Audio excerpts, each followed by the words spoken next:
talk about the Audi Q5. It came out in 2008 and Audi had a winner on its hands. It went on to sell 1.6 million units. They followed that up in 2016 with Gen 2, and that went on to sell 1.1 million units.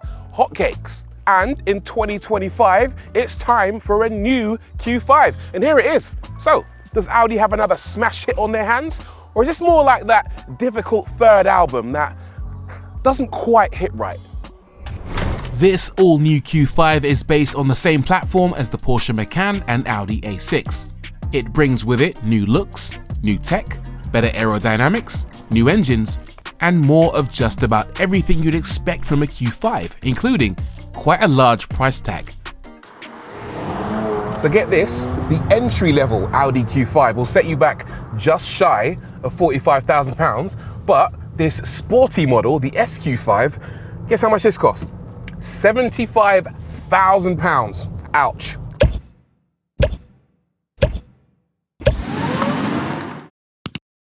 So what do you actually get for your money? Well, one thing you get is a stonking engine, a 3-litre V6. And I think it will be a bit of a shame if we didn't see what it can do, you know, in the name of science. Okay, dynamic mode, send. Yeah, it's quick, very quick. 367 horsepower, 550 newton meters, and that means 0 to 62 is done and dusted in 4.5 seconds. And from memory, I think that's about a second quicker than the previous generation SQ5. Some of that power comes from the addition of a mild hybrid system, a tiny 1.7 kWh battery that drives a belt, which can contribute a pretty decent 24 horsepower and 230 newton meters to the engine. And in the SQ5 in particular, it does shift. But like I said before, you're gonna have to pay a £25,000 premium to get this version over the standard car. Would I pay that? Yeah. Should I? That's a different story. The SQ5 is obviously the most aspirational version of the new Q5, but it's probably not the version that most people will go for. On paper, if you're being frugal, I think it makes more sense to go for the entry-level model, the one without the S on the front. Oi, oi, who wants to win a brand new car? You? Good. Come here, let me tell you something. Auto Trader are giving away a brand new Hyundai Ioniq 5N, and we're doing it by hiding 1,000 of these toy cars all across Great Britain, across 10 major cities. If you find one, scan the QR code on the bottom, tag Auto Trader UK on Instagram with the picture, and we'll put you in. You'll have a 1 in 1,000 chance of winning a brand new 5N. Yeah, happy hunting. Back to you, Rory. And here it is, the Q5 SUV, the proper one. None of this sportback malarkey. Although interestingly, in the UK, the preferred body style is actually the sportback. Although in America, it's the other way around, it's the SUV. Anyway, I quite like the look of this car. Audi describe it as being very confident. Nah, I look at this and think this is massively aggressive. You see this coming up behind you in your rearview mirror, you're gonna move out the way. I love the way it looks. Lots of detail going on. The grille, absolutely enormous. Look how wide it is and how high up it sits. Plus, you can have it in a variety of finishes. This one's in a kind of dark grey, but you can also have it fully blacked out for a more stealthy look. Or you can have it with a lot of chrome around the outside and also on these inserts just here. But I think don't go for the chrome, because if you do that, you end up with this massive chrome air curtain as well. And it just looks a bit overpowering. Too much bling, if you ask me. And it also detracts from this car's coolest feature at the front, and that is the new headlights. Look how slim and delicate they are. Really nice design. Plus, these are the matrix LED type, and that means you can have them on full brightness without dazzling other road users. And one other trick up its sleeve, you can actually customize the DRL pattern. It's a bit useless, because once you do it, you'll never do it again, if you do it at all, but nice touch. The new Q5 is slightly longer than before by just under 5 centimeters, with some slight changes to the creasing along the side, inserts along the bottom, plus body-colored wheel arches, and many new wheel designs, ranging from 18 to 21 inches in size. It's difficult to tell apart from its predecessor, but it's still a handsome car. So at the back, there's a whole lot going on with this car. First and foremost, the exhausts, which are actually real exhaust pipes. And thank you, Audi, so much for doing that. A lot of manufacturers just give us these fake tips, but those are actually the real deal. So well done, appreciate that. Apart from that, we've got a nice light bar at the back, which gives it really good presence. That's a nice design. And also, these are OLED panels just here. And those are very clever because if you look closely, they actually shimmer and the pattern changes delicately every second or so to give it the look of kind of like a disco ball or molten lava or something. That's a very nice touch, but it does have a more useful purpose. They actually light up to dissuade people from coming too close to your car, either on foot or in another vehicle. Let me demonstrate. I'll back up just a touch right here, right? I'll pretend I'm someone on the M1 right up your backside, and as I approach the car, you'll see the lights will actually light up, and it's kind of like brake checking someone without using your brakes. They see that and go, oh, maybe I should back off. That's a really cool touch. The other interesting thing these lights can do is actually show symbols. So when you got your hazards on, for example, it can show a warning triangle to let people know that something might be not quite right and they should give you a wide berth. That's a really cool touch. And I'm not done with the lights yet because up here is your high level brake light and another set of lights just underneath the spoiler, just here, believe it or not. When you hit the brakes, these illuminate and actually bounce. They project off the glass to give you this really nice kind of upside down rainbow vibe for other people to see. So brilliant light show at the back of this car. Let's talk about the more important aspect of storage though. I'll open it up. The button for the boot is actually really easy to press. Kids will love that, easy to access. So you've got a decent amount of space. I don't think it's any bigger than the previous generation, but lots of room in here.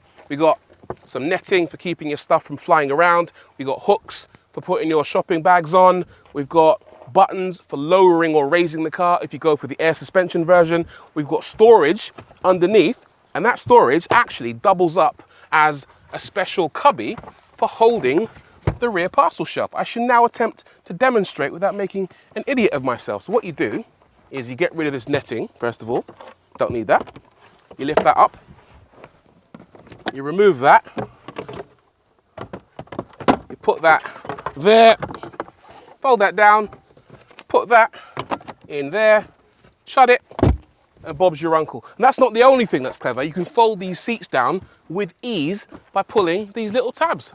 And then you've got yourself a lot of space to play with. Good boot. The back of the Audi Q5 is generally quite spacious. I would say there's okay knee room, decent headroom. Couple of issues for me though, no sunroof, at least as standard. For 50 grand, I want a sunroof. Also, quite a lot of like scratchy plastic in the doors and also on the seat backs.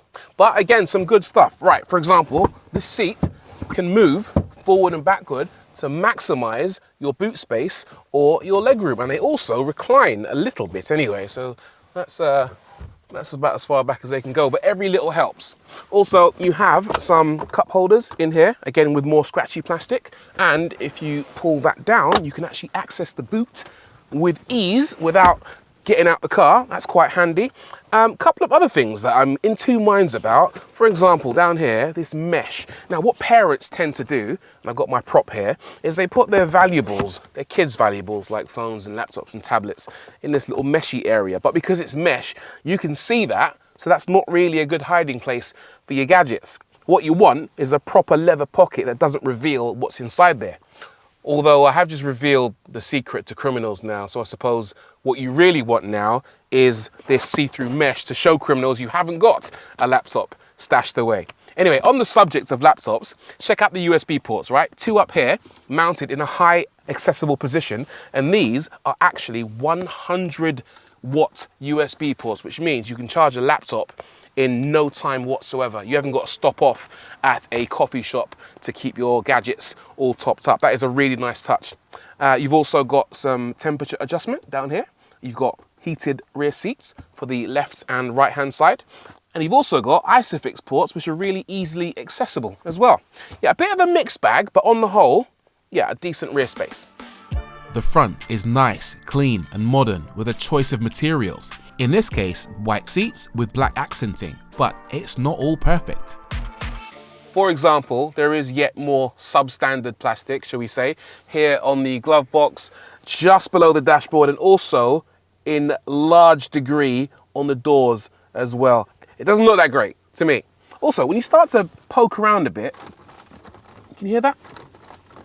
I mean, you wouldn't do that every day, but the dash is flexing slightly, and this car's brand new, and it makes me wonder if after 20, 30, 40, 50,000 miles, whether that degree of movement is going to end up with a car that's slightly rattly after a while. Only time will tell. I'm just kind of showing you what's happening, and you can use your imagination. Apart from that, though, it's a nice interior. The other slightly annoying thing is how slightly claustrophobic it feels. This center console is massive, and it's especially wide towards the top end, and that means that your leg is constantly touching this center console, and it's quite hard actually. It makes me want to use a sort of cushion just to soften the contact point between my knee and the center console, and it just makes me wonder why you need a center console that big. It feels a bit unnecessary, especially in today's day and age where a lot of cars don't even have one of these. Yeah, it's a bit too tight and cramped for my liking, especially because the dashboard feels quite overwhelming. There's a lot going on up here, but a lot of good stuff as well. I'll get to that in just a second. The steering wheel, first of all, looks fantastic. I love that. It does have capacitive buttons, and they're not the best, but at least they don't go off accidentally. You do need to at least press them for them to cause some sort of action. Now, back to these screens. They call this the digital stage, and you've got a driver display, you've got an infotainment center here, and you've got a third screen for your passenger, which they can use to access the maps to help you on your journey, or to control the infotainment system like the radio playback, etc., or to actually watch apps like YouTube on the move without distracting the driver. It's generally quite an impressive system, very quick, very nippy. It allows you to kind of scan around without too much lag. It's one of the better, quicker, more responsive systems that I've seen. So ultimately then, a mixed bag, lots of positive, some not so positive, but on the whole, Q5, pretty decent. So that's the standard Q5, which obviously features several notable changes over its predecessor. We should talk about how the car drives now, and for that, I'm going to turn my attention back to the one that should drive the best from behind the wheel, the more powerful and sporty SQ5. First things first, it does feel slightly nicer being in the more expensive SQ5. It's got nicer trim. You got some Alcantara down here on the door cards, this really nice technical trim. And the seats are better as well. These are diamond quilted Napa leather. Same great tech, although I have just noticed that for some reason, the driver screen has decided to turn itself off. I was in two minds about telling you guys about that because quite often we drive pre-production cars that aren't quite ready for the road, but I am seeing this kind of thing happening more and more frequently. It happened with the Ferrari 12 Cilindri I tested last week, so it's becoming a bit of a trend, I think. Is it time to go back to physical dials? Let me know in the comments. The powertrain does stand out in this version, where the standard Q5 uses either a 2-litre petrol or 2-litre diesel, both with 204 horsepower. This is notably more spicy and more fun. That ability to surge forward at a decent pace gives this car a pretty big advantage over its predecessor. Yeah, it's a lot of fun. It's very quick in a straight line, it really is. And the noise as well, yeah, it's pretty good actually. It's not massively loud, but if you put it in dynamic mode and lift off the throttle, you get a few pops and bangs, some crackles. There's just enough sound there to keep you entertained and engaged. It's half decent background music. To be clear, the sound you're hearing now is from a microphone placed next to the exhaust. In normal driving, from the driver's seat, it isn't anywhere near as vocal. One of the key changes with the new generation Q5 is the mild hybrid system. As I said earlier, it uses a tiny battery and a small motor that adds 24 horsepower and 230 Newton meters to the mix. You can actually feel that extra support in a few different situations, particularly at low speed when you're pulling out of junctions or away from the traffic lights. It's just a little bit smoother because it doesn't have to wait for the engine to spool up. And it also fills in some of the torque that disappears between your gear changes, which is actually quite handy. And speaking of gear changes, we've got a 7-speed gearbox, really smooth when you want it to be, but also in the manual mode, you get a nice little thump whenever you shift up, which just makes it feel that little bit more entertaining, shall we say. The brakes are a little unusual. Because it has a battery, pushing lightly on the pedal causes regeneration and not physical activation of the pads. It's only when you push a bit harder that the real friction brakes kick in. In some cars, this switchover point can feel really jarring, but here it's surprisingly seamless. As for the steering, let's actually play with a few of the different settings here. So in comfort mode, yeah, extremely light. You're gonna find that very useful during low speed maneuvering situations. I'll bang it back into dynamic. Still very light, but actually lots of feel coming through the wheel. You can feel as you run out of grip on the front axle. That surprises me, that's good. I can also really feel the torque vectoring by braking, which basically involves the inside wheel slowing down a fraction just to get the car rotated. It's good. If you were worried that the SQ5 was going to be a bit of an understeering mess, yeah, don't worry at all. It's quite nice in the bends. Not as nice as the S5. That's obviously a lot lower, a lot lighter, but this is still a decent amount of fun.